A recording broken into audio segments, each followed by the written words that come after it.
Hello guys! For today's video ay mag-storytelling tayo. So, paano nga ba or gaano katagal yung proseso sa akin nung bago ako magpunta dito sa Germany. So, unang-una guys, nag-aral muna ako ng A1 to B2. So, duration niya is 1 year and 1 month. So, nag-start kami noon ng October. Natapos kami or nag-exam kami ng November 2022. November 2022. October 2021 hanggang November 2022. Tapos, lumabas yung result ng pinaka-last exam na B2 noong January 2023. So, yun. Nung lumabas yung result ng B2 ko, doon na nag-start yung February, nag-start yung unang interview ko sa magiging employer ko dito sa Germany. So, dati kasi may employer na silang inano sa akin, sa Bremen yun. Pero, ang siste kasi is medyo matagal yung processing. So, nung February 2023, nagkaroon ng interview dito sa pinagtatrabahoan ko ngayon. So, ito yung Johannes House, Schellbrunn. Altenheim siya or usually home care siya dito sa Germany. So, yung mga pasyente is dito na talaga for ilang years, like 30 years, 20 years na nakatira. And routine lang yung ginagawa araw-araw. So, para ma-familiarize mo na siya. Ganon.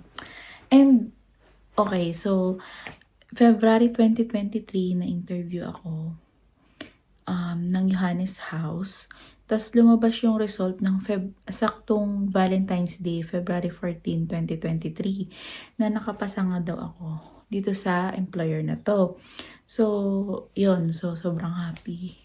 And first time talaga na ma-interview. Online yun. Tapos, after no, nag-start na yung processing ng papers. So, parang after 1 week, nagpunta ako sa language school, yung intermed, para pumirma ng mga contracts, ganon, na ipapasa nila. And, para maproseso dito sa Germany. So, tumagal yun hanggang November or December. Basta lahat-lahat ng papel. Kasi yung pinakamatagal dun is yung ZAV.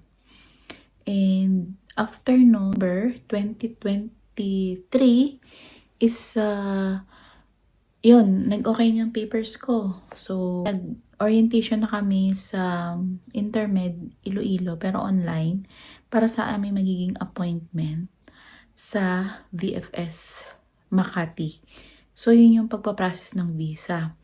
So, ang appointment ko is January 2, after New Year, January 2, 2024. So, doon after ng January 2, 2024, nag-wait ako ulit para sa release ng visa. Dumating siya ng mga first week ng 2024.